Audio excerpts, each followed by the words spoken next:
twice-a-month meeting of your Danvers Board of Select Board. And if we could, Maureen, would you lead us in the Pledge of Allegiance, please? Sure, David, please join me. I pledge allegiance. Pledge allegiance to the flag of the United States of America and to the republic for which it stands, one nation, under God, indivisible, with liberty and justice for all. Thank you all.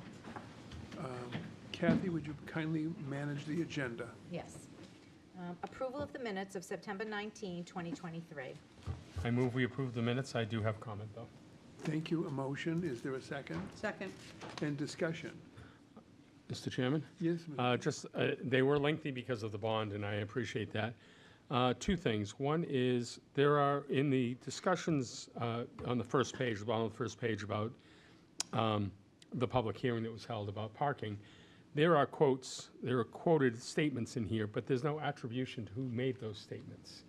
So I'm sometimes it's important to know who was asking what. The other minor issue, and I don't want the minutes redone because of that, but just maybe for future reference, if we're quoting people, and sometimes that information is important, we should know who we're talking of. And the other is there was a motion made that did not get a second, but it was made, and I think that having those in there as well are important. So, but. Could you tell me where the motion is? Sure, it would be the motion, I made a motion that was not seconded about the 15-minute spaces and suggested we, oh, I'm sorry, you do have it in there. It's above it. It's above, I see it. I see it. It was above where the other motion. Okay, I'm all set. Never mind. But the quotes would be good to know who made certain quotes. Thank you. Any further discussion on the motion to confirm the minutes? Hearing none. All in favor? Aye. All opposed? It is a vote. Thank you. New public business. This is the time when citizens are invited to speak on anything that they would like to be brought to the attention of this board, kindly limiting yourself to 2 minutes, and you had your hand up first. Would you go to the podium? Is he on the agenda? The what? Is he on the agenda? No. Okay. Sometimes they jump up if they think they should speak. Oh, would you identify yourself, please? Yes. Good evening, everybody. Dear board members, my name is Arman Shurikian. I appeared before the same board at May 4th asking if the town will be able to do anything to arrange or control somehow or make it possible for the youth football players to have fair playtime, starting with youth football, going into any other sports. So parents that are handicapped or don't have the ability to go and coach their own children on the field, they will also benefit from the town's properties that are lended to this independent incorporation that is doing and not being held responsible to teach fairly to our children. The board decided that they will seek some kind of an advice from town manager. I appeared from May 4th up until last month 7 times to the town manager's office asking if there is any response that I can get it in writing. I never got anything from town manager's office. My new business is to request this board to respond to my appearance and to my request. Hopefully you can get something from the town manager himself or his office, and if I can get that response in writing, I preliminarily heard that town cannot do anything, cannot hold them responsible to teach fairly our children. That's a verbal understanding of mine that I heard from an official, but I would like this response to be in writing so I can pursue with my further adventure in seeing how much justice I can bring to this world. Good. By Thank you. myself, or maybe someone else will join me. Thank you. That's 4 minutes. Thank you very much for extra 2 minutes. I remember you being here. I thought that I saw a writing that went to you from the town manager, but we will follow up and ask that the town manager provide a writing to you. Thank you very much. Thank you very much. Mr. Appreciate it. Bradstreet.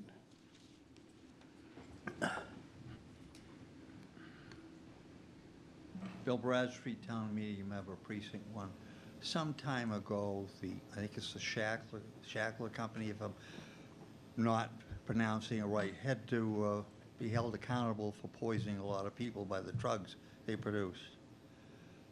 We were part of the agreement. We were supposed to receive some settlement money, and I believe it was over 5 or 6 years. My question is, did we receive a check? How much was it for? And what is it being used for to help the town? Okay. We'll relay that to Steve. Of course, he's not here tonight. And we will have a response for you either before the next meeting or at the next meeting. You want to know if the town received any funds out of the major, massive drug was a lot of settlement. money. And if it was received, where is it and how is it being used? You're working on it, thank you. We're working on it, Mr. Thank you. Bradstreet. Thank you.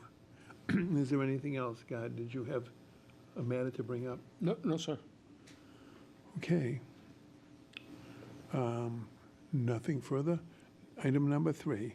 The board will vote to accept a gift from Abiomed to the Danvers Fire Department in accordance with MGL Chapter 44, Section 53A. Is the deputy chief here with respect to that agenda item? I am not, but I can speak on it if you wish. Do you know about it? I'm familiar with it. Oh, great. Could you identify yourself and identify the gift? And tell us whether or not we should accept it. Good evening. Brian Barry, Deputy Chief from the Fire Department. So that was a gift that was given to the Fire Department to put into their fire prevention safety program. I believe $4,000 check, very generous gift, and yes, we should accept it. Thank you very much, Brian. Is it 3,000? 3,000. Correction, 3,000, but I'd still take it. Thank you, Brian. Comments from the board? Is there a motion? I move we accept the gift with our with our regular letter of thanks. Is there a second? Second. Is there any discussion? All in favor? Aye. All opposed? It is a vote. Thank you. A public hearing will be held on the application of Toasted Brothers Danvers LLC, doing business as The Friendly Toast, 50 Independence Way, Jennifer. Did you skip number 4, Kathy? Oh, I'm sorry, I did. Let's go back. We never want to Item miss a 4. block party. Right, I'm sorry.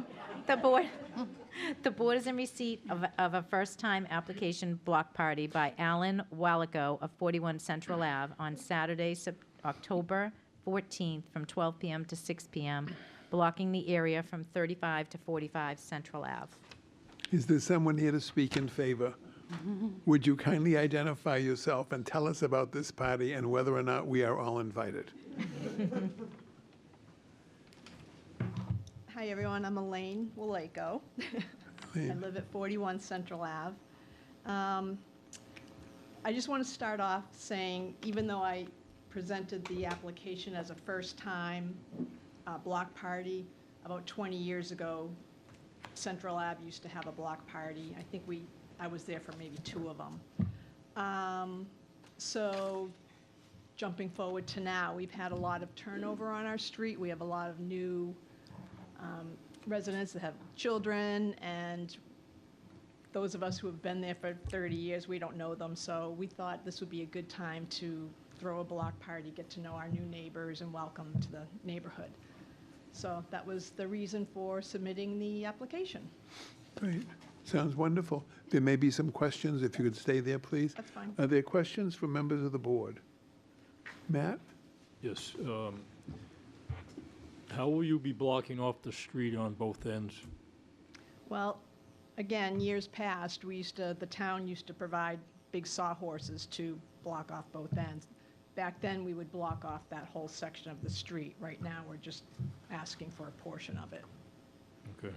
But you still need to block the street, right? So I'm always in favor of putting vehicles on each end sideways to prevent anybody from inadvertently traveling into the area where there's, children and people not really expecting to see any vehicles. But I think I've been told in the past that the police, this public safety frowns on that, so they settle for cones or whatever, which are not really sufficient in my mind's eye.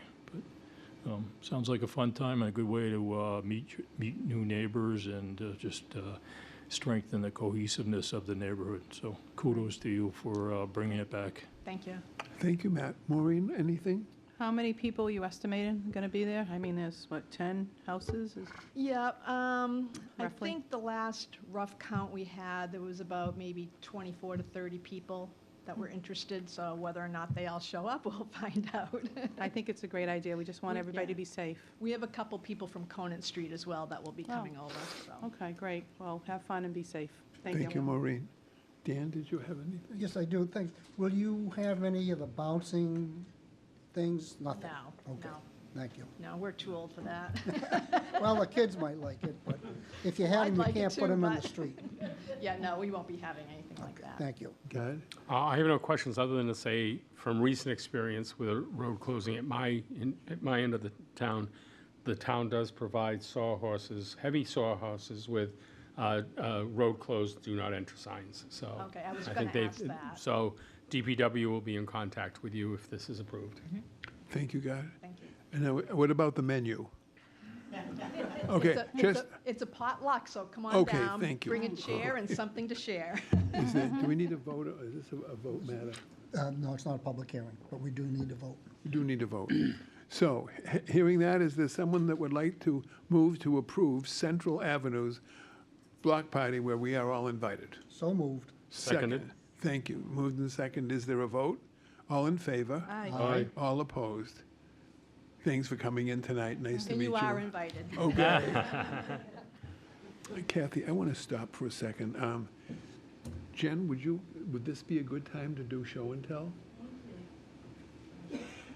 That is up to your discretion. I'm happy to wait. It's listed under the assistant town All right, manager. take care. I'm Good happy luck. to wait until Oh, then. sure, we'll do it. You don't mind, I just didn't, I don't I mind. didn't, I I'm here all told you night. that it would be here. Well, Okay. can I make a comment, Mr. Chairman? Dan. You have two public hearings with folks here, maybe after the next two? Sure. Thank you. Could Kathy call number 5, please? Back to the friendly toast.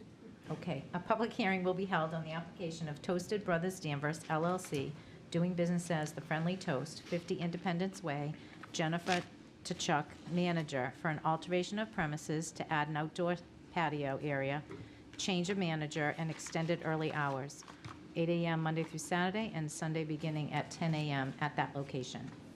Thank you. Is there someone here to speak in favor of the, welcome? And if you'd go to the podium, keep your voices up, speak into the microphone, and identify yourself.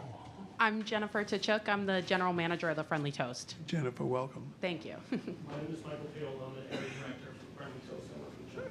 Thank you, Michael, welcome. And what is it you'd like from the board tonight?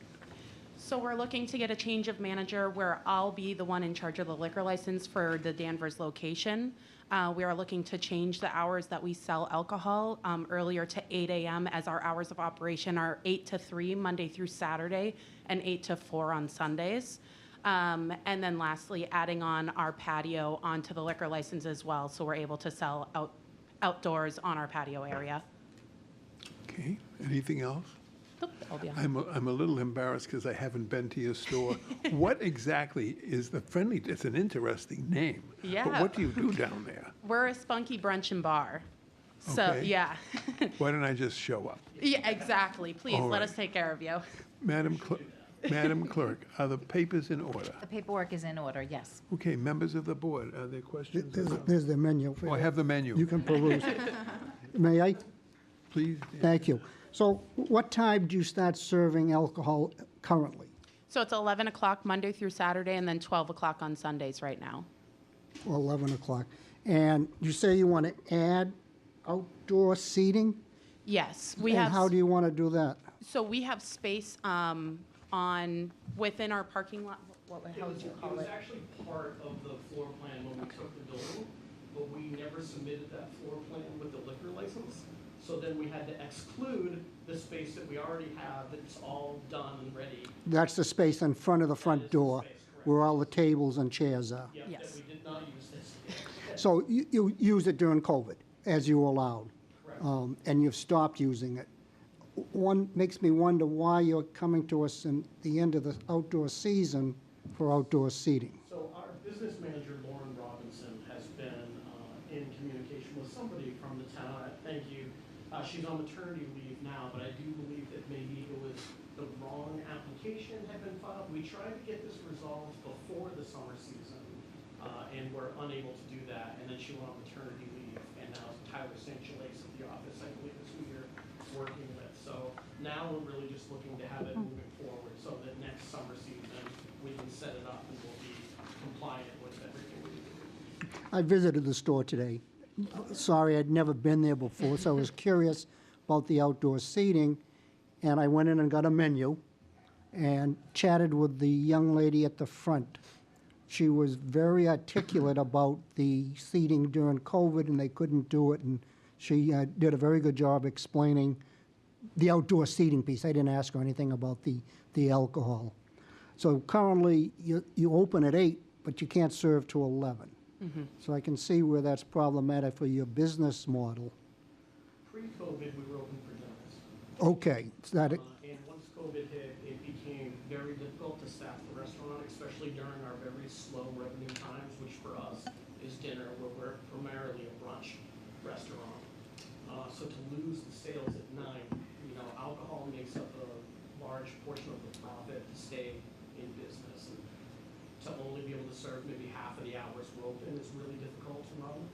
So that's why we were hoping that we would be allowed to have that during the week from when we open, so that somebody could get a mimosa with their French toast if they made it. so I understand, but we're setting a precedent if we start allowing alcohol sales at 8 a.m. I'm not adverse to the 10 a.m.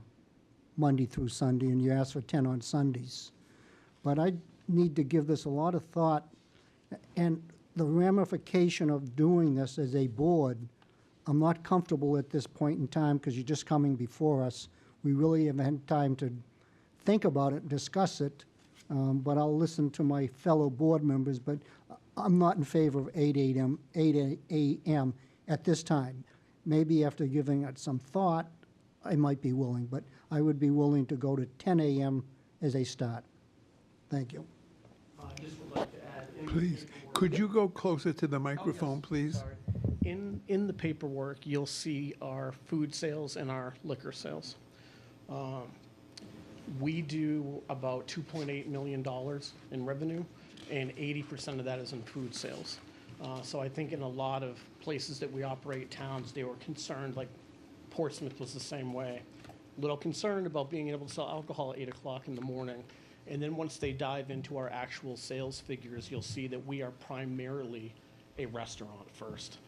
No, I get that from your menu. I mean, a Bloody Mary on a Sunday morning or something, but during the weekday, the 8 a.m., it sets a precedent for the community, and I'm not comfortable with that at this time. I understand your business model is mostly food. It's probably mostly families. I get that. Yeah, okay. Okay, so, but let's see what happens. Okay. Thank you. Gary, did you want to speak? I asked general questions, but I see in your documentation you're tip certified. I see that you'll be at the operations 45 hours plus. I'm sure it's a plus each week.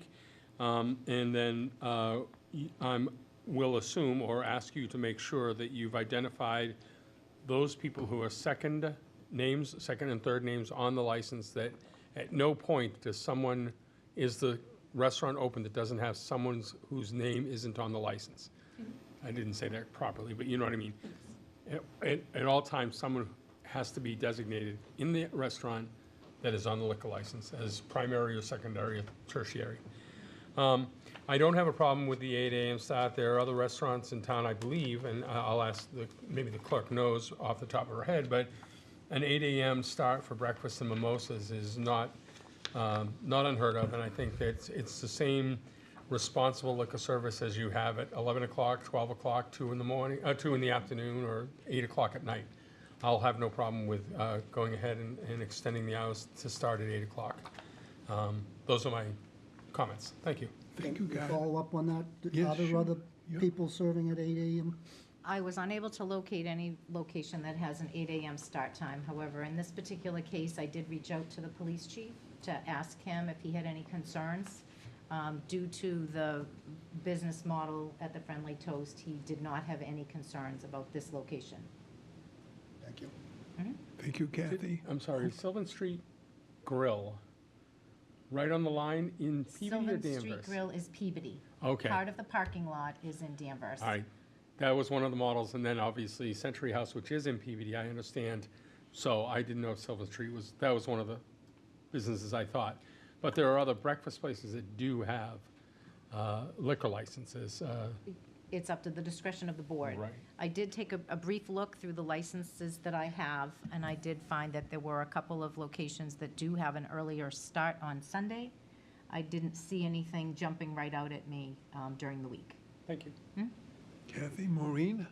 I'm fine with the 8 AM, as long as everybody's responsible. Matt?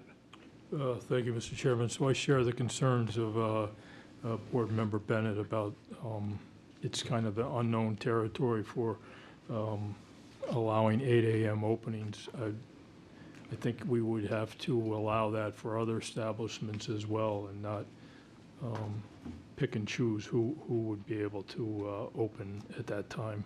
And also, I'm not sure what the impact would be for 8 AM openings for just for the community in general. So I don't know if we're going to kind of table this until we get some additional clarification, but I would be. Well, that's a thought, Matt. Yeah, that's fine. And For then I have- me, I'm kind of indifferent to it. I don't think that there's a huge difference if someone's going to have a drink at 10, whether they have it at 8, and it just doesn't seem to me that this is a bar room. So the 8 doesn't bother me. I also respect the views of my members here of the board, and I'm just thinking, is it appropriate for us to continue this, if you wish, till for the next meeting or the following meeting, so that our members can be more conversant or get comfortable with the concept of 8? Or would you like a vote for 10 o'clock with the proviso that you, of course, you're always welcome to come back and amend? And I'm just wondering if there's a way to accommodate my board's, the two kind of separate voices that I'm hearing here. I mean, I'm for 8, but I would prefer to not. I don't mind being the third vote on an 8, but I'm wondering if we can make peace in the valley, I'd rather do that. What do you think? Yeah, we would like everybody to be comfortable. And if there's any other analytics we can provide for you, we start at 8 AM in Portsmouth, in Bedford, New Hampshire, Portland, Maine. If you need any sales figures to see that it's, again, it's about 85% food, especially early in the morning. This is really so that we took away a whole service with the dinners. So for our staff, this is more for them to be able to make money on their shifts. It's been really difficult to have the team being able to pay their bills like they used to be, pre-COVID. So if there's any other analytics that you would like from us, I know that you've been in contact with Tyler at our office. I'll be there tomorrow. We're more than happy if there's anything else we can give you, but I would love to just get it all done at the same time, ideally, and with everybody being comfortable. Well, you'd like it all done tonight, and I Well, respect sure. that. And I'm wondering if there is a way that you get a unanimous vote at a slightly Yes. different date. Dan, thoughts on that? Mr. Chairman, if I might, God, so, hold on, please. okay. Thank you, Mr. Chairman. It's not this business model that disturbs me. It's setting a precedent in the community that we do not have other businesses serving at 8. And this will open up the door. That's why I want to give it some further thought as to the 8 o'clock and the precedent it sets and how we will react in the future to other establishments.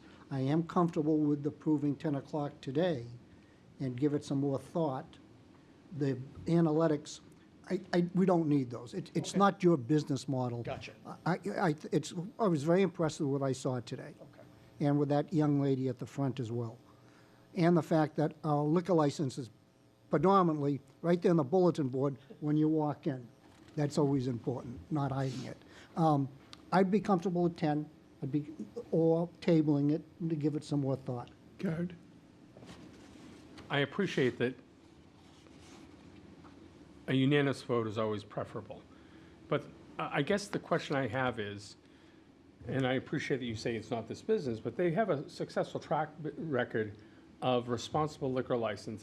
This isn't going in and pounding down shots in the morning. This is having a mimosa with your meal. My wife and I enjoy doing that sometimes. And so I'm wondering what information is gathered between now and the next meeting that gives there's no empirical data that says it's right or wrong. I agree. If we open up this floodgate, it's open to everybody who wants to make that application. There's always a first application. There's always a first time something comes to us. And in this case, it's the first time that someone wants to open before 10 o'clock. We've all been happy and fine with 10 o'clock. This is the first time they want to do it at 8. But I see no reason to think they won't be as responsible at 8 o'clock as they are at 10 o'clock, or that there's going to be more abuse at 8 o'clock than there is at 10 o'clock. So I'm not sure what information, other than self-reflection, will bring, will bring us to the point that it's okay at 8 o'clock. I think it's fine at 8 o'clock. If another applicant comes to us and says 8 o'clock, because I'm also doing breakfast and I also want to do mimosas, great, as long as they're responsible liquor license holders. This business has never had an issue, that they've passed all of their compliance checks. I see, yes, it is a new opportunity for 8 o'clock. I don't see it as problematic to the community to be 2 hours earlier. And they've obviously demonstrated their ability to be responsible liquor servers. So I'd rather not table this. I'd rather make a motion, have it seconded, and go see where it goes. And if people have a concern, it doesn't have to be a 5-0. It could be a 3-2, if that's the way it goes. I understand and respect that. But I'd rather not drag it out for the applicant or make them have to come back if then we get the comfort level that 2 hours is acceptable. My thoughts. I'm just thinking that there are some liquor license holders in Danvers that I would be uncomfortable. Sure. Having an 8 o'clock license. And then I hear the concern about the preferential part of this, and also that you're doing a great job down there. Maureen, had you comments on the? Well, I feel the same as Gardner. I think we should vote on it tonight. And their track record has proved positive. The police chief has no problems. And I feel, David, that if another business does want to come before us, we don't have to say yes. If their track record isn't good, or the police chief doesn't feel comfortable, then we say no. Okay. So that's... Matt, had you thoughts on the 8 o'clock issue? I think if we can just assign it to specific establishments based on their record, I think that would be okay with me. I just don't want to see just arbitrarily across the board, just allow any license holder to open at 8 a.m. because we've set this precedent. Okay. Each would have to make their own application to change hours. Okay. It's not a blanket across the board. If we do this, everybody Okay, automatically has it. Enough, in time. Okay. Is there oh, excuse me. So that was a concern of mine. Just, are we kind of just doing carte blanche across the board for all license holders? If we do have the ability to decide each establishment on their merits, then I would be okay with the 8 a.m. for this applicant. Application? Yes. Thank you. Is there a motion? It's a public hearing, Mr. Chairman. Oh, sorry. This is a public hearing. Mr. Bradstreet.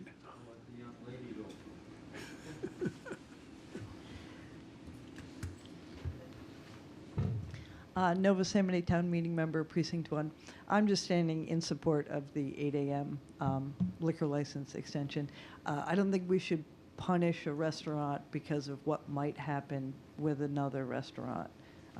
They're here on their own merits. We give it to them, and yeah, we don't hold them back because we're worried about what might happen. And also, if there are other restaurants that maybe open early on Sundays and serve alcohol with their meals, not everyone, I'm going to stand up for the people that work in the service industry, not everyone has weekends off. So our weekends or our brunch might be a Wednesday. So 8 a.m. on a Wednesday might be our Sunday. Thank you. Thank you.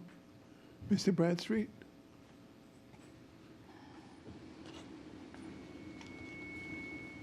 Bill Bradstreet, Town Meeting Member, Precinct 1. My only concern was that the gentleman cited 2 different states and not a business in Massachusetts for this request. I assume they have, and I don't know any better, that they have more than one location in Massachusetts. I would be more concerned, or I would like to hear that other communities in Massachusetts thought there was no problem with it, as opposed to 2 other states that I have no idea what their regulations might be. Okay. That's my concern. Thank you. Applicants, would you like to address that? So the reason why I primarily was referencing New Hampshire is because in my area, those are the restaurants I'm responsible for. There is another area director that has the rest of Massachusetts. I do have North Andover, and they also approved this request. Back Bay Boston has approved this request. I don't know about Dedham. So Ryan Goner is the other area director. He has the rest of the Massachusetts locations, but we do have other Massachusetts locations that have approved this same request. Thank you. You're welcome. Are there other comments from the public? I move we close public. Motion to close the Second. public, and a second, all in favor? Aye. Aye. Motion, the public hearing. Now, is there a motion on the application? Mr. Chair? I have Go a ahead, question, additional question. Yes, ma'am. If I may. So I wanted to just ask you about the outside, the outdoor seating. So what are the months or the seasons, because we're rapidly coming into, winter time? I assume no one's going to be wanting to eat outside in the winter. Yeah. Back at the height of COVID, people were eating outdoors until November. I think those days are behind us. We would be typically in our locations, we set up the patio about April 1st, and we're typically always broken down by the end of October. You get a couple of nice days in October, and then it's just too cold. So Sure. it's usually April 1st to October 31st, and then we put it all into storage. Okay, so I haven't seen this area. Is it kind of self-contained, like corralled, so people can't, like in the parking lot or whatever, kind of get access to, say, like a half-finished drink, that kind of thing? Yeah, it has landscape and railings that kind of enclose the space. Okay. So you can't just walk right over. You would have to go up to a ramp where you're passing employees who would I be see. working. Okay, that's good to know. All right, that's all I have. Thank you. Thank you, Matt. Anything further?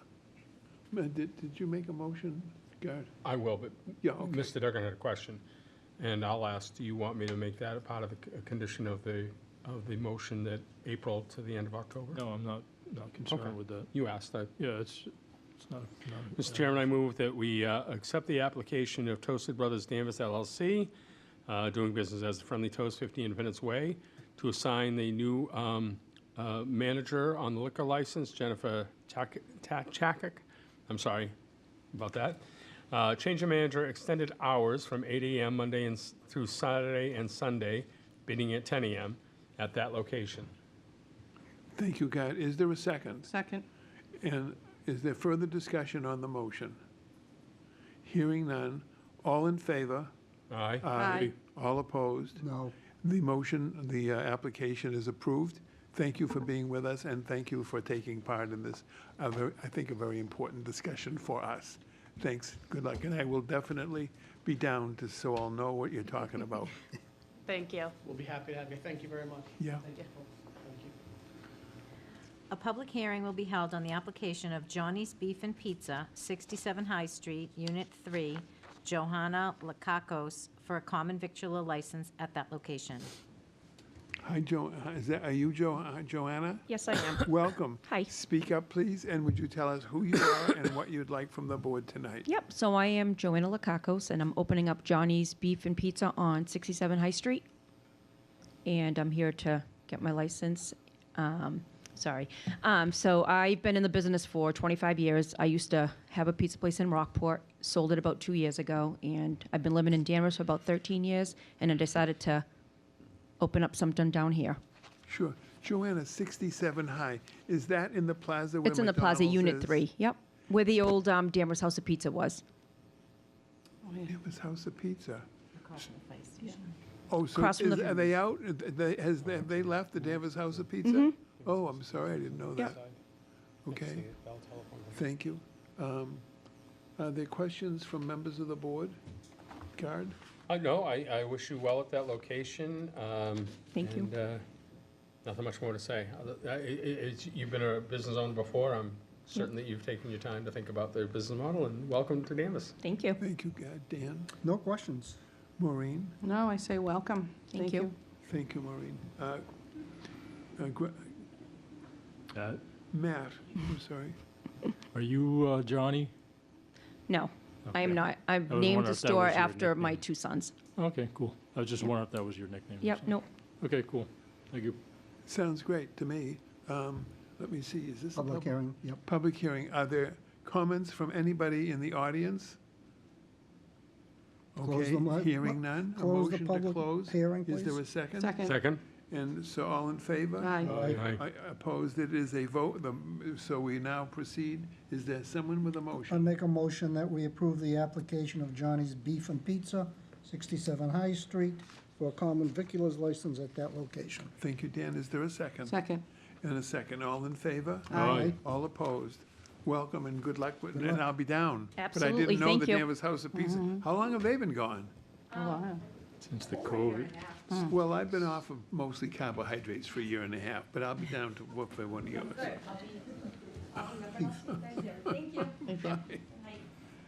The board will consider an application for a one-day wine and malt beverage license by Gluten Free New England, Abby Hellman Kelly, event manager at Danvers Indoor Sports, 150 Andover Street, on Saturday, October 21st, from 9 a.m. to 3:30 p.m.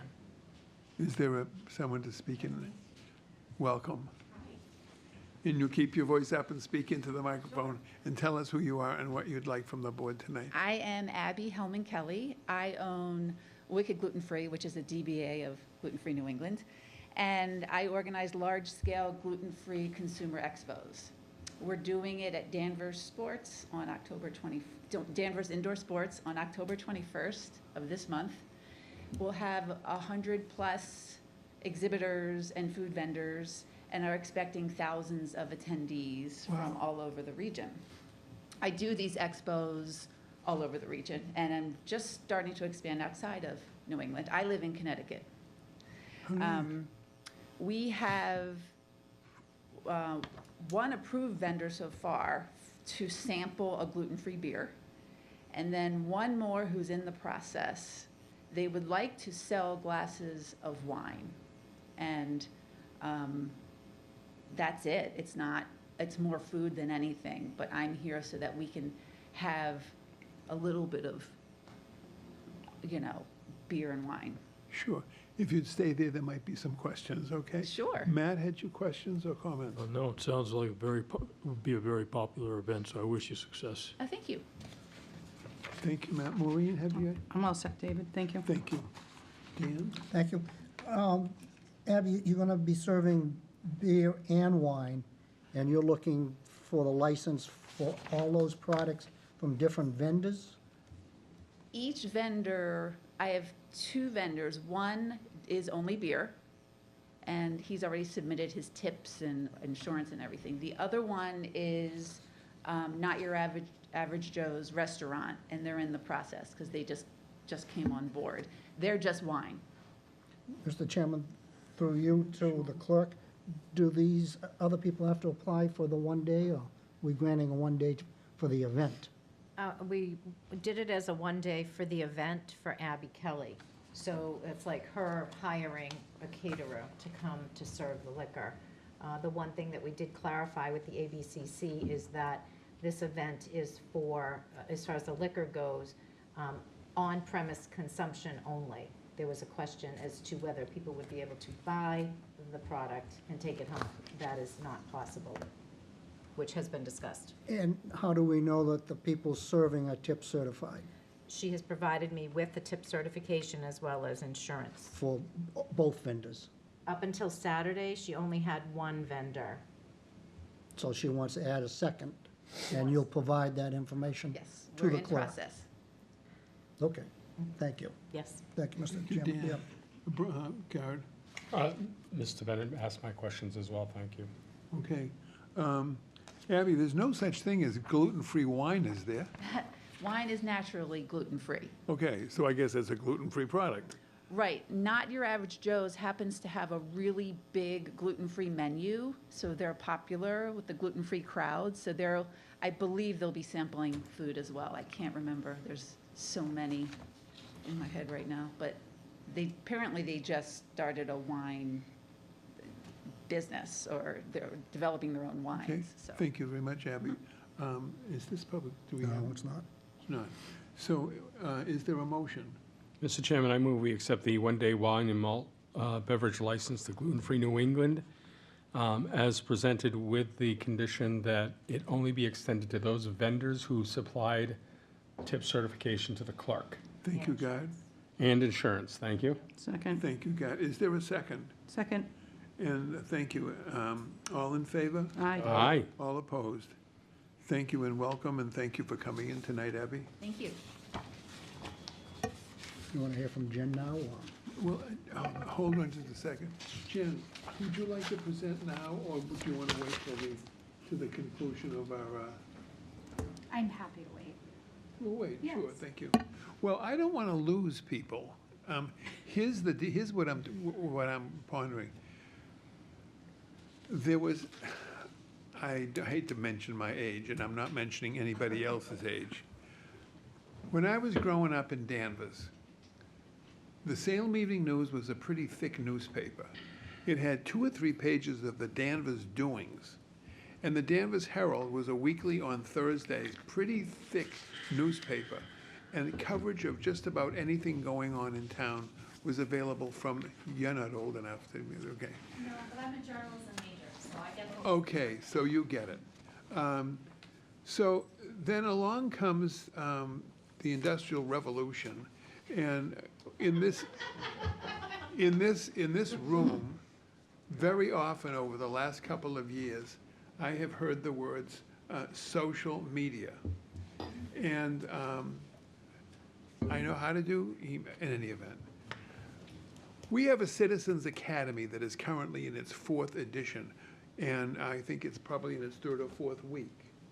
And the first night of the 4th edition, which began here in this room, Jen Breaker, our assistant town manager, is the kind of the coordinator designer of that magnificent program. And I was here for the first opening night. And I didn't stay for the whole thing, but I'm sorry that I didn't.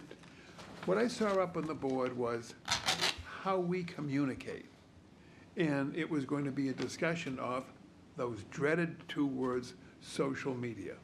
So I asked Jen if she would be willing to come tonight to present for the benefit of older citizens like me, who are used to the newspaper notification of what's going on, so that when those words pop up, people will have, and I will have, a better idea of what it is. So thank you, Jen, and does that kind of explain what I was hoping for and what we talked about? Yes. Thanks. Well, please proceed if this is okay for this time. Sure, thank you. We have just a few slides to help us move along about how we communicate here at the town of Danvers. So how do we communicate? We use a variety of different approaches. I'm just going to talk briefly about a few of these.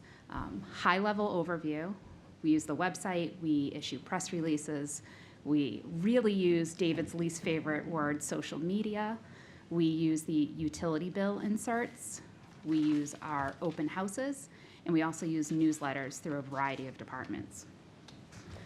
So when I say social media, what do I mean? In Danvers, we primarily mean Facebook, Instagram, X, which used to be Twitter. I still call it Twitter more than X, and LinkedIn. So these are different social media platforms where people can engage, leave comments, like, share information. And in the town of Danvers, we have a number of social media accounts. We are most popular on Facebook, so we have the most departments using Facebook. X has the next highest number, but is used less. We find that the kind of bang for our buck on X or Twitter is not necessarily there. That's not one of the places where we see people going to get information any longer. And we're starting to see people use Instagram more often. When we share on social media, we're sharing the same information on all the platforms. So if you see a post on Facebook, you could probably find the same exact post on Instagram.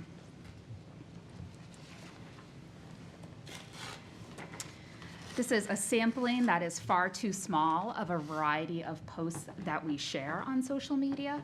We try to share important information to customers, and when I say customers, I'm referencing residents, business owners, visitors, people who might not yet think they want to know about Danvers, people who might be moving here.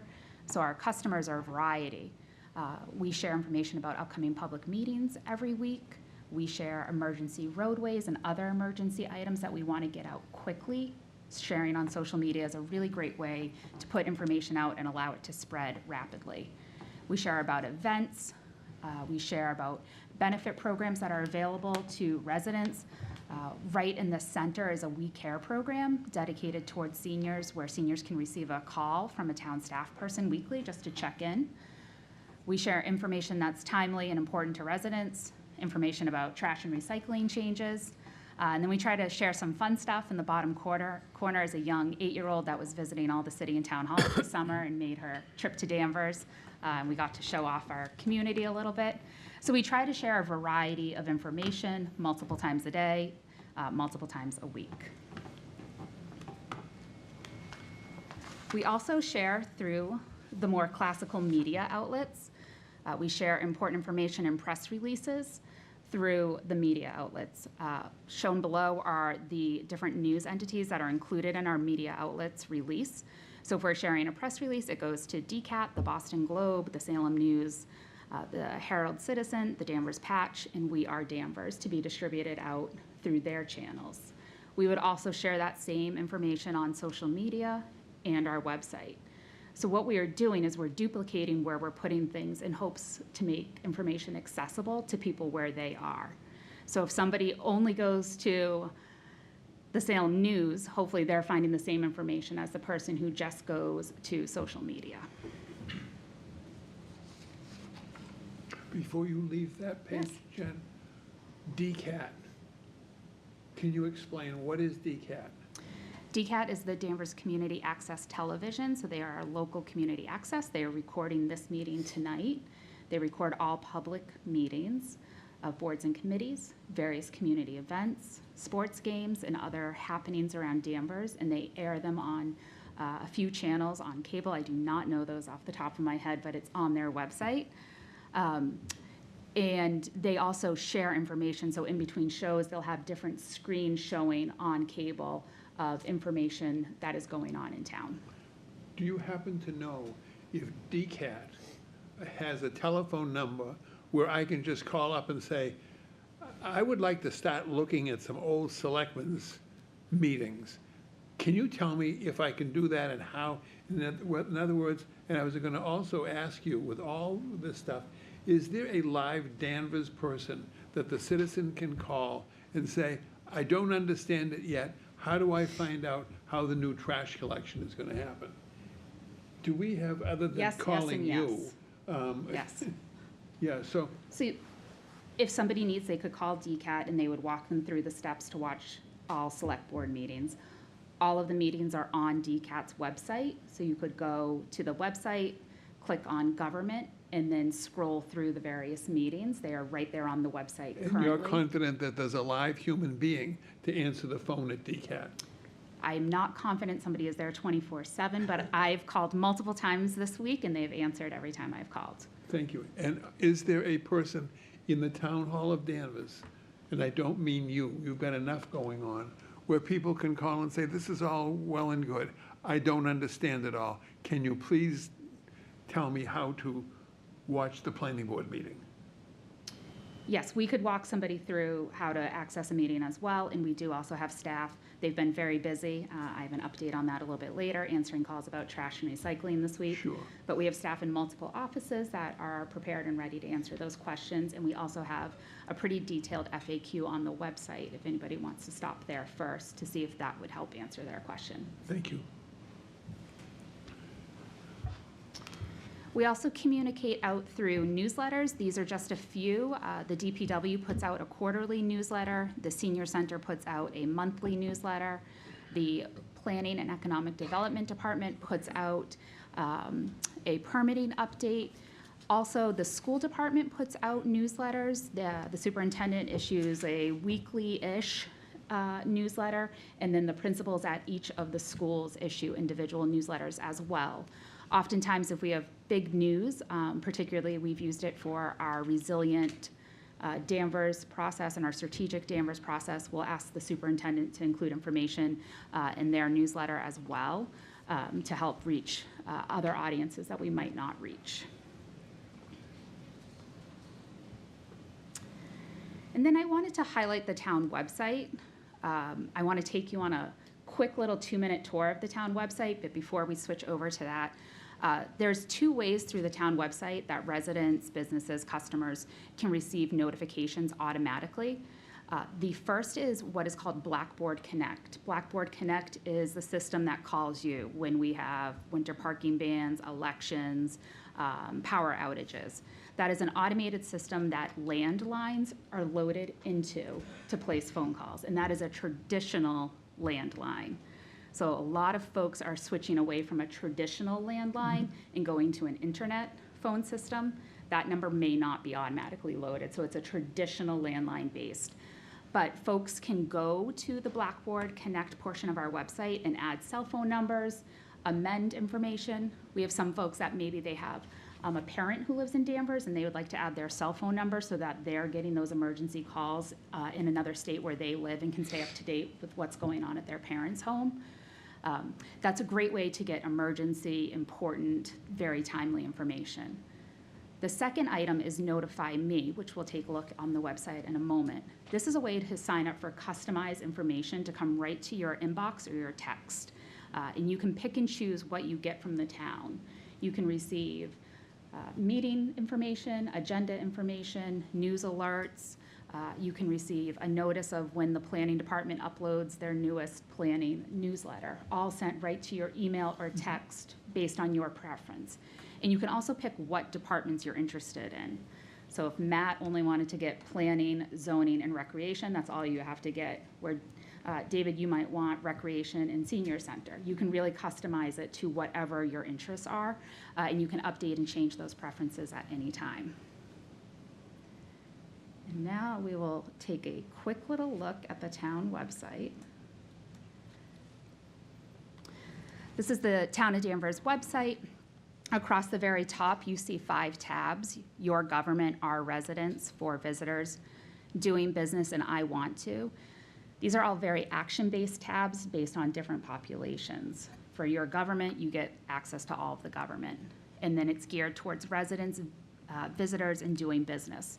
And what we're trying to do here is make information easy to find.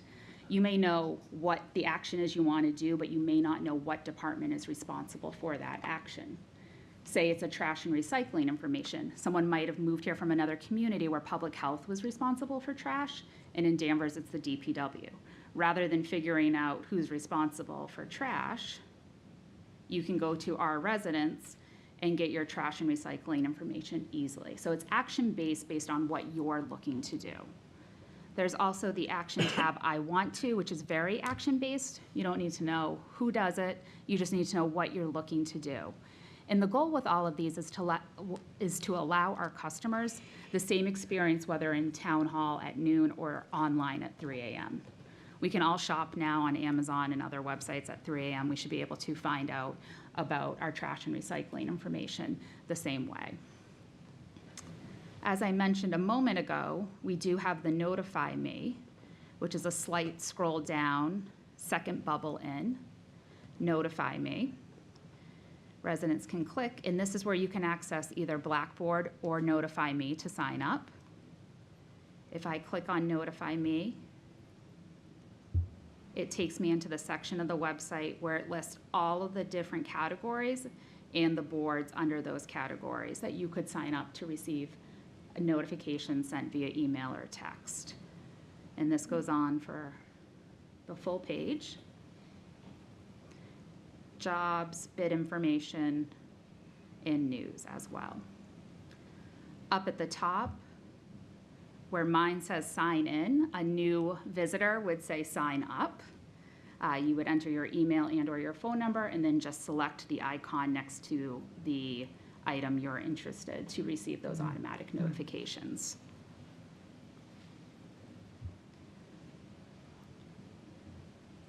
The website also has on the homepage, we'll just look at that a little bit more, important news right in the middle. You can use the arrows to the left and the right of the visual graphics to move through other news that is going on right now.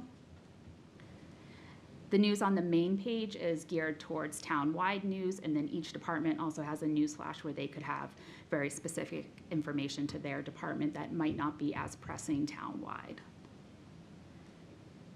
We also share 2 calendars on the main page, one that is geared towards meetings and one that is geared towards community events. And then we hit the bottom of the page. One other section of the website we wanted to put out is for our residents. We do have community links where we list a variety of community organizations in the town of Danvers. This is ever growing and changing. That might be helpful to residents. The YMCA, Kiwanis is on here, We Are Danvers, different groups that do a lot of work here. So it's nice to have all of that information in one place for residents. And that is the brief overview of our website, and I'm happy to answer any questions about how we communicate. Thank you very David. much, Jen. Jen has offered to ask, to take questions from the audience, from board members, or comments about how you feel about this and how confident you are that you can find out about your business in your town. How's it feeling for you? It feels, I'm going to sleep better tonight, Jen. Thank you. No, really seriously, I think you did it's wonderful to see this, and I'm going to also ask if in 2 or 3 months you'll come back and do it again. Comments from people in the audience? Have you got anything to say? I mean, am I overreacting to my own lack of how I am with this? Bill, did you have something? Well, I'm curious for why Kiwanis and Rotary are on and not Lions. Because it is a work in progress, and we were happy to add different groups. Please, thank you. Matt, had you any thoughts about my concerns about communicating? Directed to me? Well, I think the new website is a vast improvement over what we had in the past, especially in terms of the search function.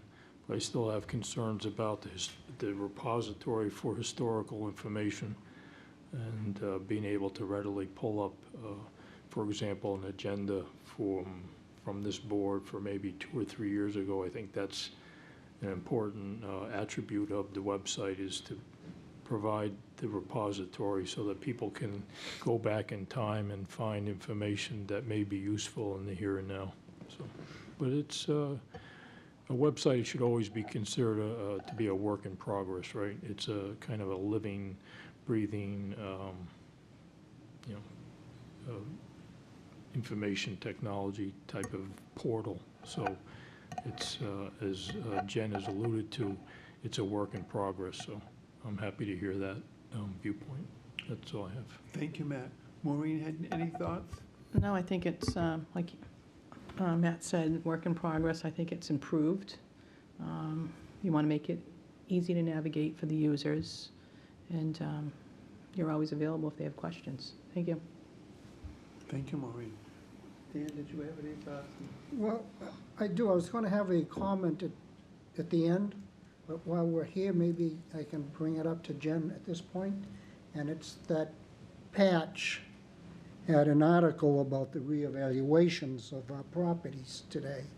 And there's a limited time to review the information and make comment on the public comment before it's etched in stone and your taxes will be going up because of these new valuations. At least your valuation will. So I clicked on the website to look at the information, to look up my evaluation. The print is so small, I cannot read it.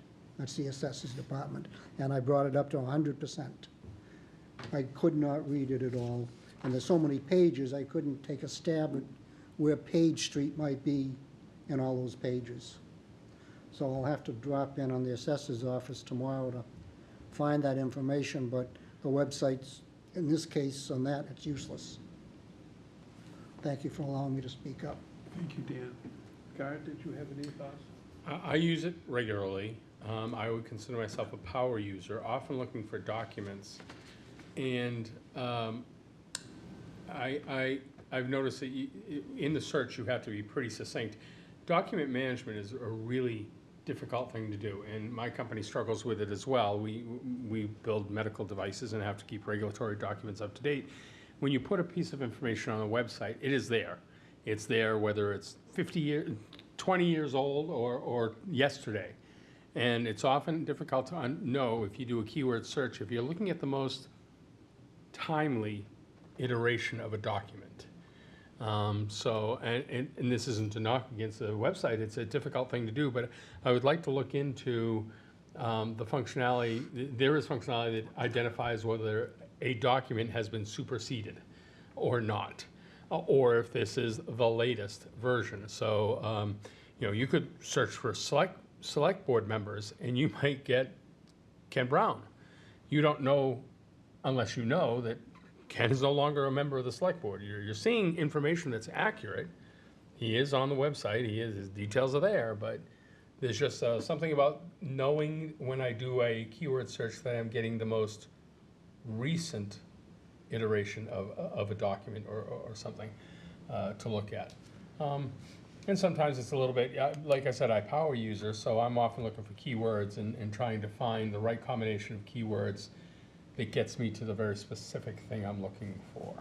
To Mr. Duggan's point, having historic information that you might want to go back on, if we have the latest town audit report, it would be good to have the historical versions of town audit reports so you can go back. There's a lot of detail in those that if I'm trying to accumulate information from the various tables, it would be nice to be able to say town audit report 2024, 23, 22, 21, and move back. But it's not a knock on the website. I find it very useful. And there are times when I, as I did tonight, I had a question.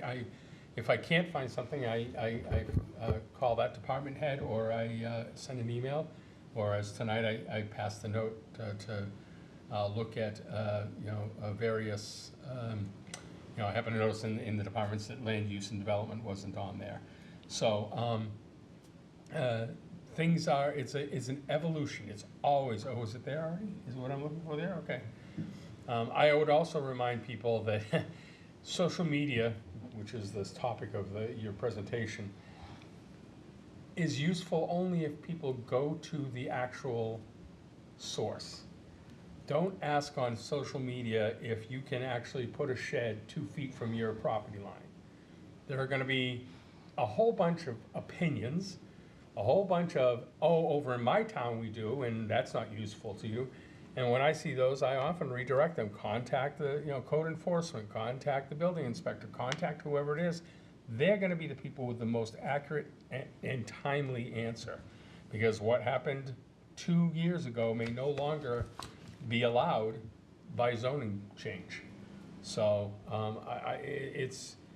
there is so much information on here. People should avail themselves of it and not try to make decisions based on social media responses that aren't from the accurate sources. Thank you. And Jen, thank you very much for doing this, and everybody else for accommodating my old age. And we will hopefully revisit this in 2 or 3 months if you're willing. And now we'll proceed to the next regular agenda item. The board will hear a presentation from Falcon Fest on 2 proposed events, a fireworks display and a bonfire, and consider to vote to authorize the fire department to issue a ceremonial bonfire permit to Falcon Fest. Who is here to speak? Welcome. And will you go to the podium? Will you speak in close so that we can all hear you?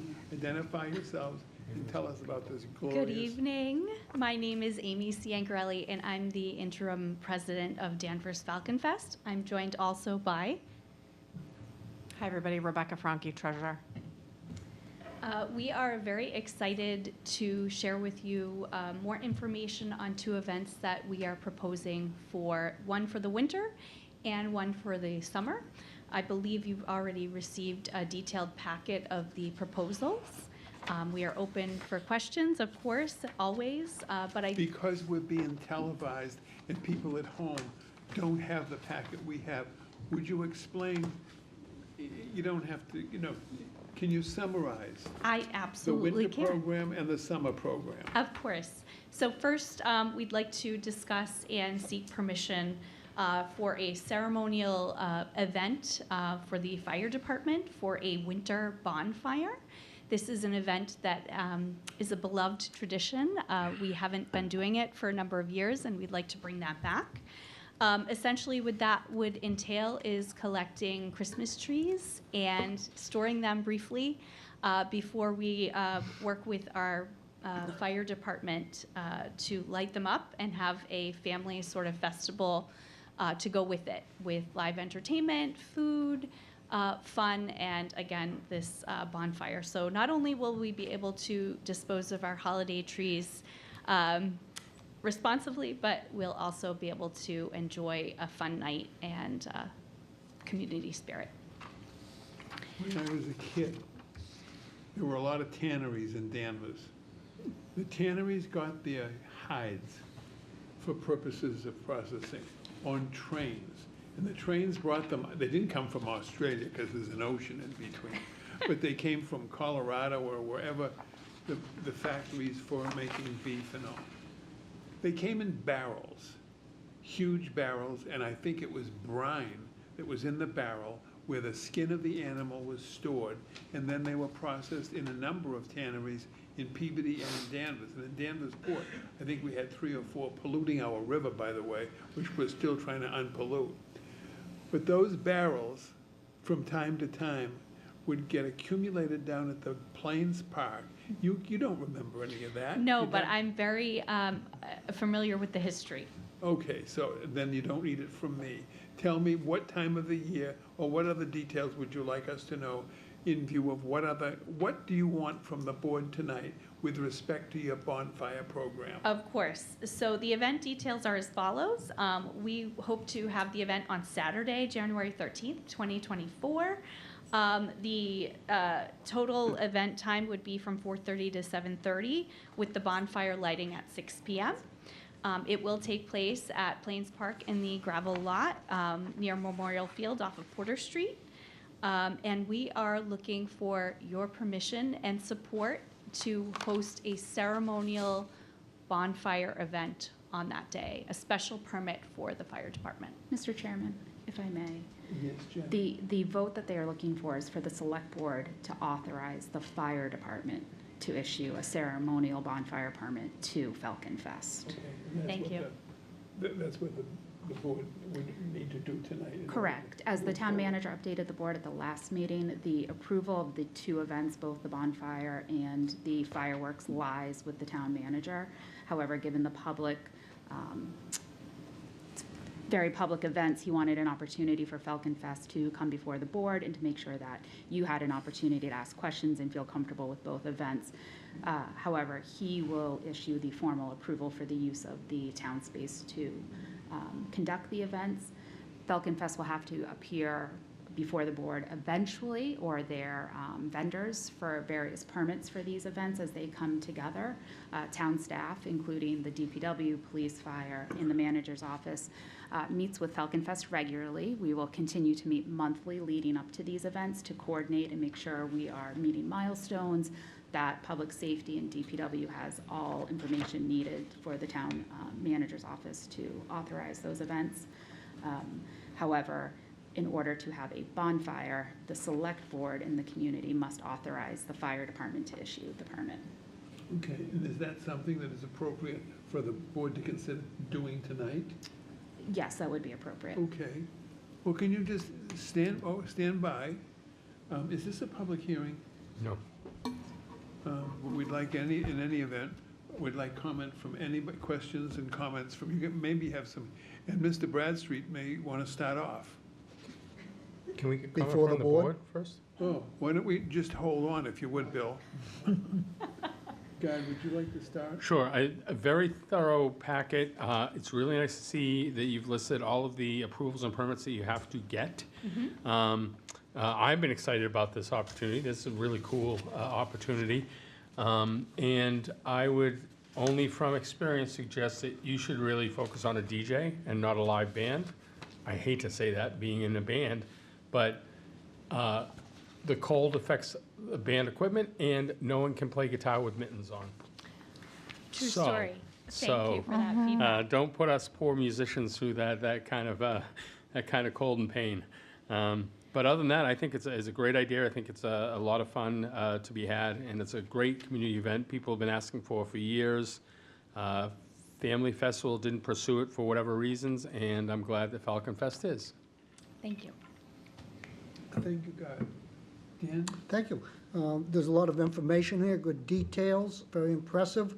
My only question is, your notification to the neighbors for the bonfire is not as robust as for the fireworks. Why is that? We felt as though the bonfire would be a much smaller scale event. We're expecting about 500 attendees total, whereas the traffic patterns, safety, and all of that really for the fireworks event to take place in August of 2024. We need more support and buy-in, of course, from our community members, and that's a larger scale event. I think you're doing a disservice to the Park Street and Damon Street residents by not reaching out to them sooner than a month before. Okay. I really think you should mirror your neighborhood outreach for the bonfire as you're doing for the fireworks, so that those neighbors don't feel slighted. Sure. That's I mean, something a that month we can before do. is like waiting till the last minute. Okay. When do you suggest, sir? That's up to you. Thank you. But if you want to get to them sooner rather than later. Okay. And you're fetting the other group at a meeting, inviting them to the Holton Richmond. Right. You've got 3 bullets for that event and only 1 bullet for this one. Okay. Thank you. We can make that happen. Okay. Great suggestion. Thank you, Dan. Maureen, did you have comments, Um, questions, suggestions? Yes, thank you, David. I think it's a great idea. I like to celebrate community, create traditions together. Thank you. I might be dating myself, but didn't we have bonfires years ago when we were in high school? I think? Yes. Right? Yes. Yeah, The okay. Knights of Colum- the All right. Knights of It's a Columbus- Going down long-standing memory lane. tradition. Right, Yes. yeah. So Yeah, the Knights of Columbus used to host bonfires with the barrels. But it for was years. down Plains Park at one time, I think, when I was in Yeah, it high was. school, right? Okay, Yeah. all right. So I think it's great. I like the fact that the packet was well put together. And I like the dates. I mean, it might even be a nice thing to maybe do sometime the Meadows, skating at the Meadows some night, winter festival. Yeah. Hockey, just skate free. Tell me a little bit about the fundraising, because we don't want to really incur a lot of expense for the town. So what are you doing to raise money for these events? So we raised quite a bit of money recently at 2 successful events that we held. We had our Danvers Downtown Rewind. That was in June, and it was, an update from Oldies Night. So we were able to secure vendors, sponsorships, funding from that. We do also have some money left over from that. And we had another successful event in August called our Wiffle Bowl, which was a wiffle ball tournament and ice cream spectacular. We also did the same thing, sponsorships and things like that. So we do have money to pay for the bonfire. Fireworks will take a bit more fundraising efforts. We've partnered with members in the local community who are willing to help us with fundraising. We have a GoFundMe page for community members and residents to donate to the fund. And we are hoping to get our strategic plan for fundraising out by November 1st. Great, that's good. No, I like it. Great presentation. Thank you. Thank you.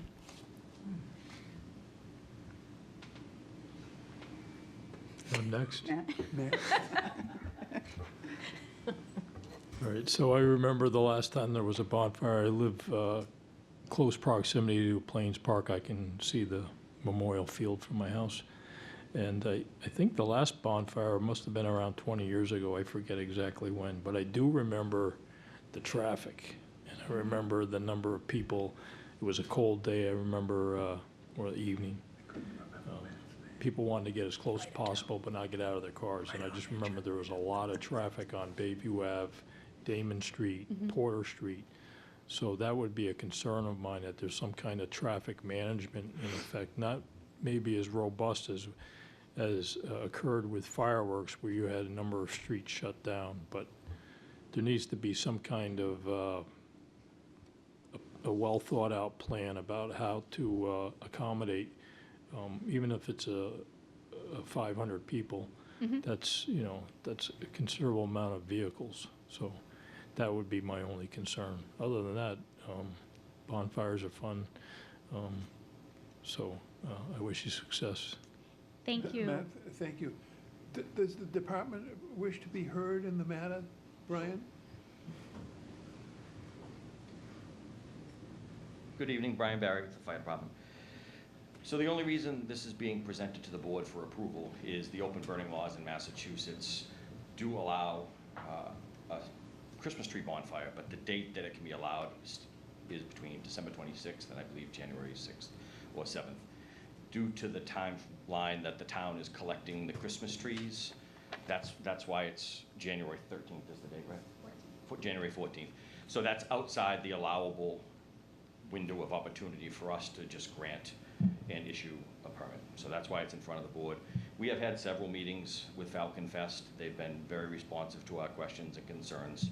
If the board did approve this and allow the fire department to give them the permit for this, it's under the stipulations that they would meet all our safety guidelines, public safety, police, fire, traffic, everything would be involved before we would actually issue them the permit.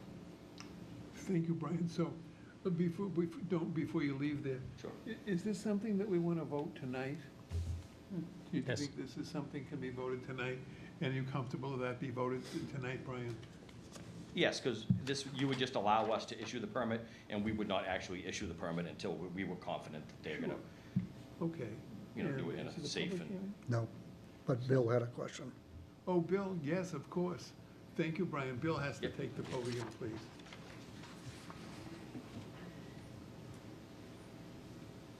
Again, Bill Bradstreet, Town Meeting Member, Precinct 1.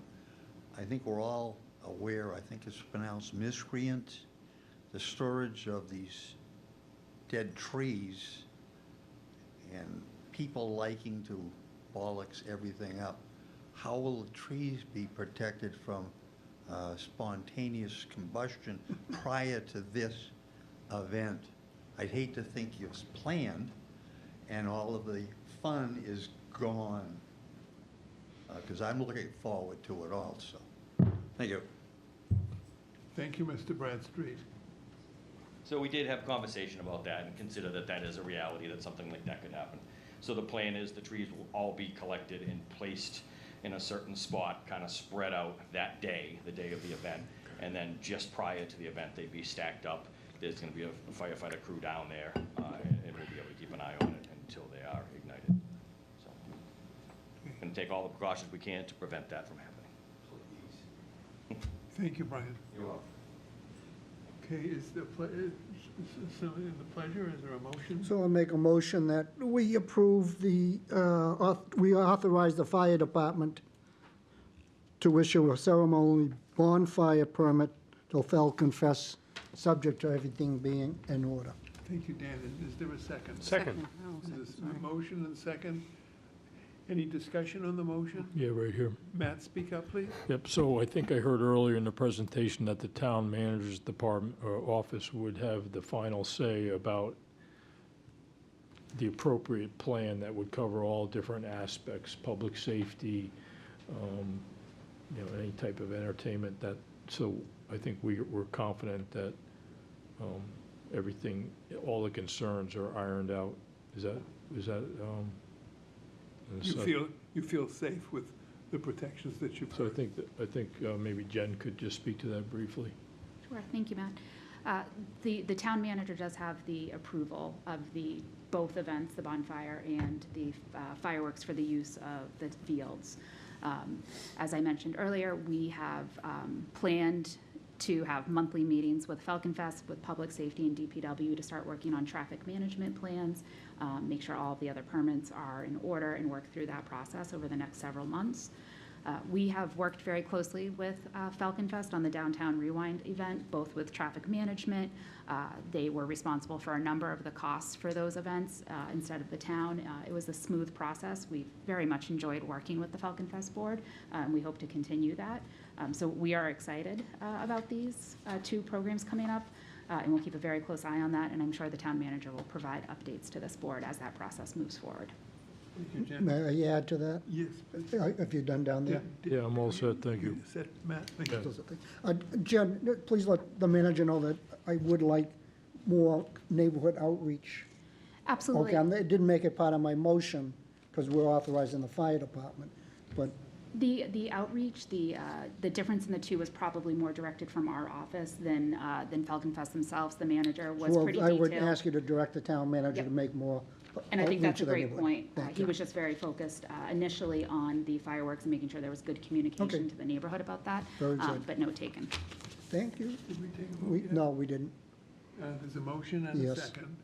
Any further discussion? Hearing none. All in favor? Aye. All opposed? So that's part one. So now we're going to move on. I'm comfortable that we've discussed the bonfire. Are you comfortable with that? Yes. Where do you Yes. want to go next?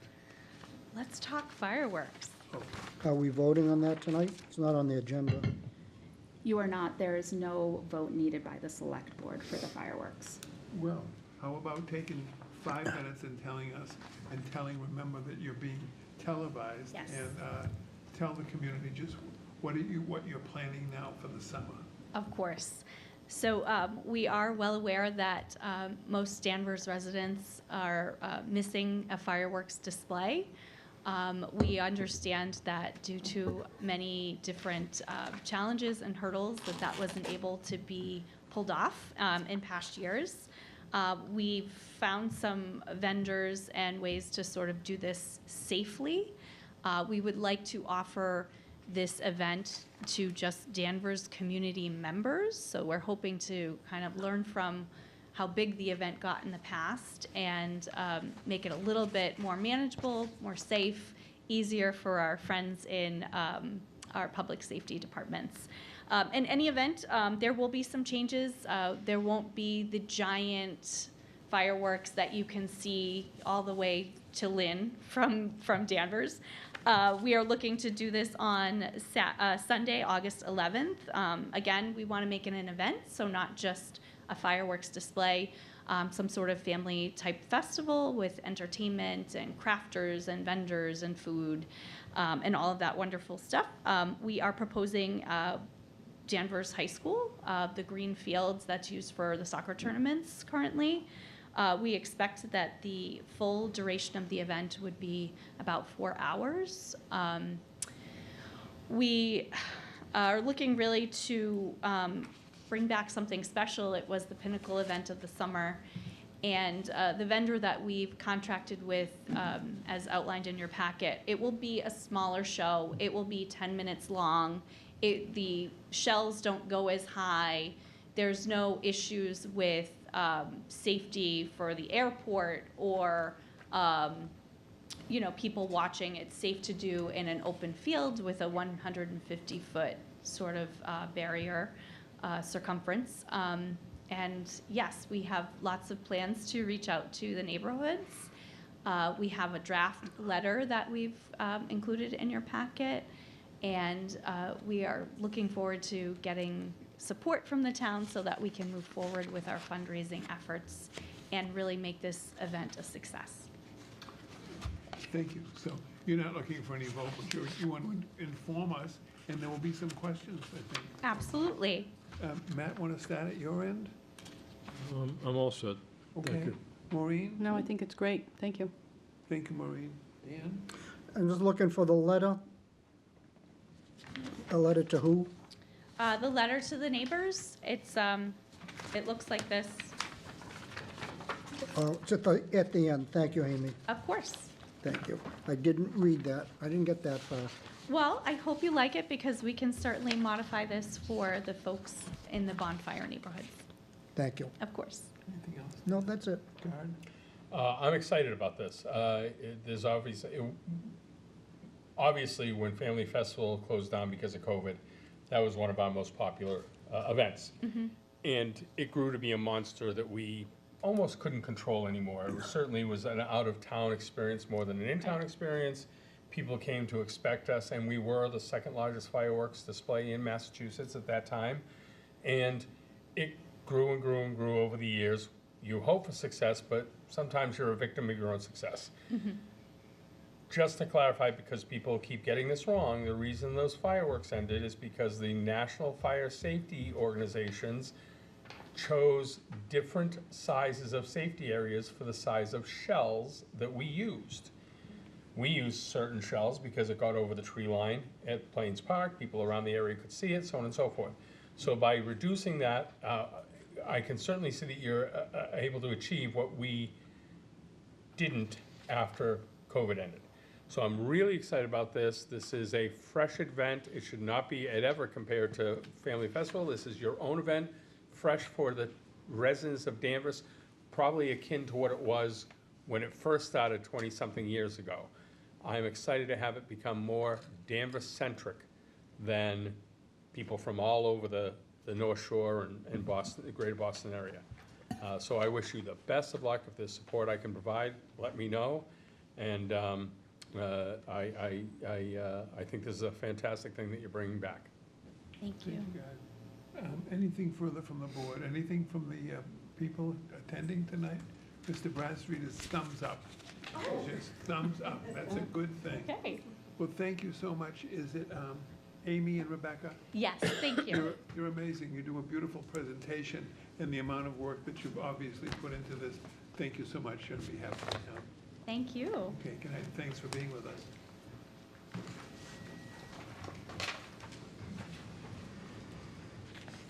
Kathy, what's next? Town clerk will provide requested update on ABCC requirements for application process, requesting a vote if appropriate. At the last select board meeting, I was asked to look into applications where there are no changes at the local level for a change of director that does not impact the local level at the store. So officer director change. In talking with the ABCC, the change of an officer director does require sign off by the board prior to the application being submitted to the ABCC. The difference with what we've been doing and what the ABCC requirement is that the applicant appearance is up to the discretion of the board, but is not required. So the recommendation at this point would be for the town clerk to continue to provide pertinent information describing the changes in the board's packet in advance, as we do today. And then my suggestion would be to include it as we do on the agenda to give the board the opportunity to talk through any issues or concerns that they may have, as well as hear any concerns from the public. What my proposal is that we would put next to the agenda item, appearance not required. which would save the applicant or the applicant's attorney or representative from having to come to the meeting. And at that point, if the board had significant questions, we could delay it and have a representative come to the next meeting if need be. Thank you. Sure. This is a procedural matter. Is this a hearing? Do we need a vote on this? A vote is appropriate. Yeah, but it's not a public hearing. It's not a public hearing. Well, you've heard, it seems to me that what Kathy has outlined, and it makes perfectly good sense. I was always kind of embarrassed that we required people to come in here for no good reason. Matt, do you have comments on the procedural issue? Sure, I share that thought that it often seemed just part of a bureaucracy to require the local managers to make an appearance that based on a change at the corporate level. But I'd still like to see the change listed as an agenda item so it could be discussed. It's possible that there may be some type of activity at the corporate level that could trickle down to the local business. So I would still like the opportunity to kind of discuss it if it was necessary. So I hear from you, Matt, you're okay with it? May I offer comment? Sure. It's not the local manager that comes, it's their attorney for the offices that comes. Am I correct? We've had it With either in both multiple ways, ways. And yeah. the way I present that to the applicant is you need to send someone who is familiar with what's happening and can answer any questions the board has. Sometimes a local manager is able to do that, and other times we see some of the same attorneys come through for some of those applicants. But it's a variety. It's a variety, but mostly it's the attorney. Yes. Okay, thank you. But if it's simply a change of the corporate structure in Dallas, Texas, nobody has to come. That's what I propose. That's what I've heard, and that's what I think is a good idea. But are you all right with that, Matt? I am. Maureen? It could be optional, right, that they may decide to Sure, they have send the right to someone. come. Yeah. Maureen? Thank you, David. I think it makes good sense, too, and I think the clerk has done a great job in doing some research for us, and I like her idea about putting it, appearance not required, in parentheses. I think that makes sense. We do see some of the same people, and, no, I think it's a great idea. Thank you, Dan, how Kathy. are you with that? I'm fine. And Guard? No, I'm fine as well. I think, I kind of, this was something I asked for Kathy to investigate because I think it's foolishness to send a corporate officer or a corporate lawyer here to simply say, we're changing something in Chicago that has no effect on our local restaurant operations. Yeah. Yep. Do we need a vote on this? Yes. And is there a motion? I move we accept the recommendation of the clerk regarding the optional attendance of applicants for liquor license, for changes of officer and directors that do not affect the local liquor license holder. Thank you. Is there a Second. Any discussion on the motion? All in favor? Aye. Aye. Aye, all opposed. Thank you, Kathy, for a great job on that. You're welcome. Thank you. And I do have one in the wings, and we can test it out at the next meeting.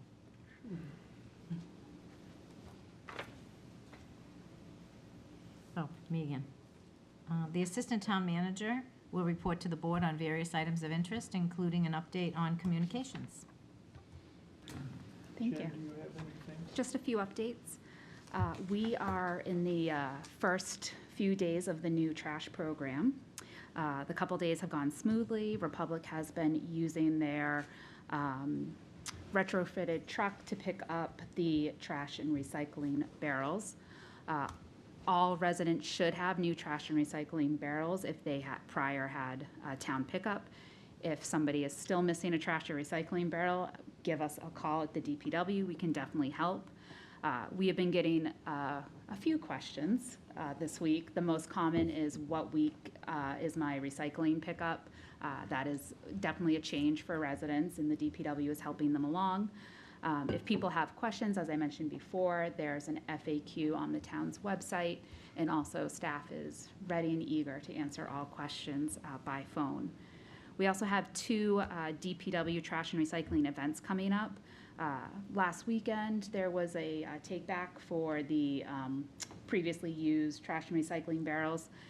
There is another event on October 21st and 22nd, a zero waste event where residents can recycle rigid plastics again. So if folks didn't get a chance to drop off their barrels and don't want to use them for leaves and other household items, we will take them back at Danvers High School from 9 to 1 on October 21st and 22nd. And we also have coming up on October 7th, the Household Hazardous Waste Day at the Danvers Transfer Station from 8 to 12. There's a full list of accepted items on our website and has been shared on social media. And last update is just a reminder that town offices are closed on Monday in recognition of Columbus and Indigenous Peoples' Day. Thank you, Jen. Thank you. Let me see.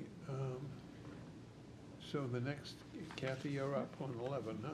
The board will consider the consent calendar item below. So moved. Second? All in favor? Aye. Aye. The vote, thank you.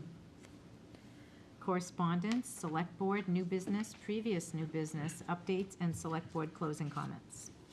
Want to start, get this in, Guard? Sure. One thing that, one of the many things I miss about Bill Clark being a member of the board is his reminder that Topsfield Fair is ongoing. And free tickets. And I appreciate that he would offer us free tickets, you're right. But Topsfield Fair is well in the way. Today is day 5. It's looking to be pretty decent. Saturday may be a little rainy, but Sunday should be fine, and Monday as well. It has been good attendance so far, and I encourage people to take advantage of going to the Topsfield Fair. They do a great job, and it's always been my recommendation that people use the back lot, the 97 lot, come up 97 past Connors Farm and park, and you'll be just as close as the others, but much less traffic. If it does get very congested, they have organized with North Shore Community College, so if the farm lot gets filled, they will open North Shore Community College. You will see appropriate signs. They bus every 15 minutes from that location for free. Parking is $15, but the busing back and forth is free. So I recommend people go 97 in the back lot. Take advantage. I had a discussion with the chair about last week's discussion on 15-minute parking. There's been a lot of backlash. I've gotten some calls, but I'm going to defer because I understand there was a meeting of DTAC last week, and our select board representative is going to speak to that. So I defer my comments on that. Other than that, I have nothing. Thank you. Thank you, Guard. Dan? Oh, thank you. Thank you, Gardner. Yes, DTAC met last week, and the conversation was to think about the parking on Locust Street for other options that may be available at their next meeting of October 25th. They want to do a little more outreach to the business community and then have a meeting on the 25th. They may want to come back to us in November, where they change or they may not. That's up to them to decide what they want to do. But they're having a conversation, and if they decide they want to come back, Mr. Chairman, it might be appropriate to put them on an agenda for November. Sure, anytime they request. Thank you. Thank you, Dan. If I could follow up on that. Appreciate that they do make recommendations to this board and the board approves them. Does that mean that we are putting on pause the decision we made last meeting, or is it rescinded? I don't know. It's neither.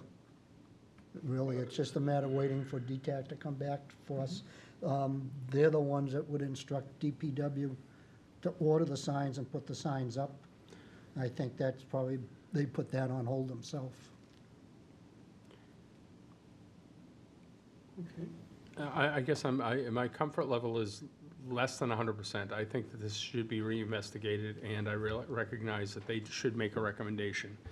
But from the feedback I've heard, including the business owners in question, they weren't active participants in this. They are going to reach out to those business owners Right. that have been identified and on social media Well, of all places. I've been getting emails. So, okay, all right, then I'll let this play out. Thanks. Thank you, Gard. Any other comments, Dan? I'll save my comment for the Sure. end. Maureen? Thank you, David. Let's see, on Saturday, September 23rd, I attend the celebration of the Latin American, Caribbean, and Hispanic cultures. That was really pretty cool. You know, they did a great job. They had a lot of crafts for the kids and a lot of music, and some vendors were there. It was really nice. Dana's group, they did a great job. I did see that same day all those trash barrels. I couldn't believe it. I was like seeing the backhoe, you know, and just picking them up and putting them all in the bins. That was unbelievable. I do want to remind people, don't forget on, I believe it's October 12th, that we're having our budget overview at the senior center, and I encourage people to come here. You know, what's going on, if they're going to impose any trash fees or anything like that. So this is open discussion for people to hear and make some comments. Other than that, I think that is about it. The Topsfield Fair was good. They've had great weather, and I walked the rail trail, and I saw these kids having a lemonade stand. What a great idea, you know. And I was thinking, my mind always thinks, like, how could we make some more revenue for our town? Maybe sometime in the future we could think about hosting some kind of a carnival or a smaller scale somewhere and bring some money to our town instead of giving money to Topsfield. Falcon Fest, right? I mean, partners. That's right. So something on a lot smaller scale, but why not bring it back to Danvers too?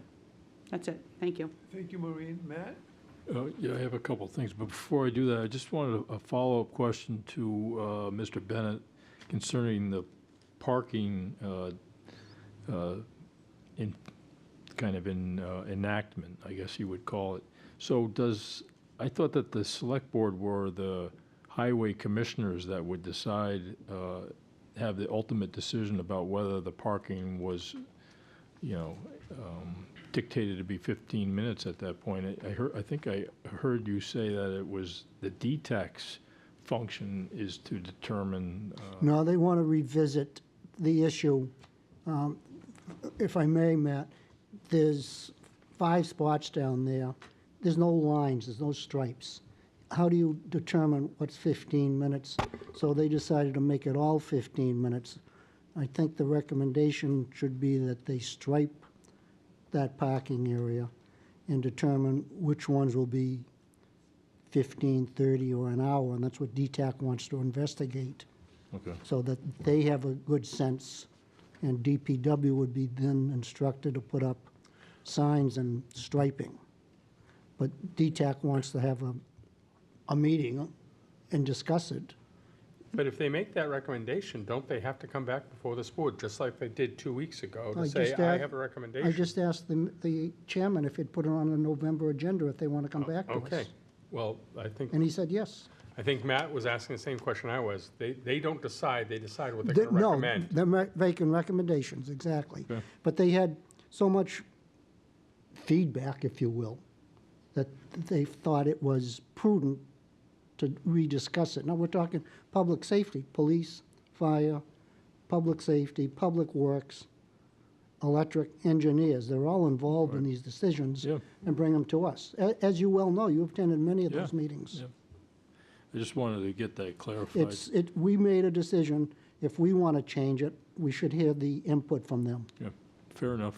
I continue to think that there should be a more comprehensive thought process because of the Maple Square project coming online. So that whole area needs to have a comprehensive parking and traffic plan in place, I think. Yeah, I think you're completely correct on that. The only problem, DTAX charges to hear isolated items. Sure. Okay, fair enough. So I just have a couple items. One that Mr. Bennett had mentioned earlier in the meeting about the FY24 tax assessments for residential and commercial properties. It's in a public disclosure period through the end of the week prior to submitting for final approval from Mass DOR. So I don't know what the disclosure period, what that means. Is it just to kind of provide the homeowners about how much of an increase there will be? It just, I'll find out when I go to the assessor's office Yeah. tomorrow. The opportunity is for the owners to look at the new values and make comment. right. So I don't know what comment they'll accept, but yeah, I downloaded that document and was able to magnify it and actually see the values. You can use a search function. So this is kind of an annual process, right? They kind of, I thought it was like every 3 years or something on a rotating basis, but it seems like a way to just kind of generate additional revenue. well, they every 3 years they have to enter, or every 9 years they have to enter every property. Yeah. They do it incrementally. Right. So they didn't visit me this year. Right. They visit you? And then just that will feed into our meeting, I think, next month for the tax classification process. So I'm assuming we'll have a more robust discussion at that point, especially once residents see the increase in the value of their properties. And then just one other thing, this Saturday morning, the Danvers Police Department is going to be holding its annual fall food drive up at the Danvers Plaza at the Stop and Shop at 301 Newberry Street. And this is to collect non-perishable food items and provide them to the Danvers Food Pantry to kind of allow needy residents to kind of stock their pantries before the holiday season. So that will be, again, this coming Saturday from 9 to noon time at 301 Newberry. And that's all I have, Mr. Chairman. Thank you very much, Matt. I just had two items. Number one, how pretty the streets are with the new trash barrels. I drive through Danvers every morning, especially going down to the Y from my house. And historically, the different varieties of bags and things, it's just a mess. And it's so different and interesting going down the street now and seeing them lined up. And it's just a great, neatened it all. Then the other final thing is I continue to be concerned about older residents, like I am, and what the Surgeon General of the United States has called an epidemic in this country of isolation and aloneness, which is a deadly situation. It leads to premature death, and it enhances the illness among older people. Now, we had a presentation tonight, and I think that I'm better equipped to go onto the websites now. I also see the YMCA, I believe, is listed as a resource, and also the Danvers Senior Center and the Danvers Recreation Department. There are things to do, so don't stay home. That's enough for me. Anything further from members of the board? Dan? Thank you. Please, Danvers residents, when you see a vet, thank them for their service. Thank you. Thank you, Dan. A motion to dissolve or whatever we do next? So moved. So moved. Okay. Thank you very much for being here, and thanks for your great presentations, both of them.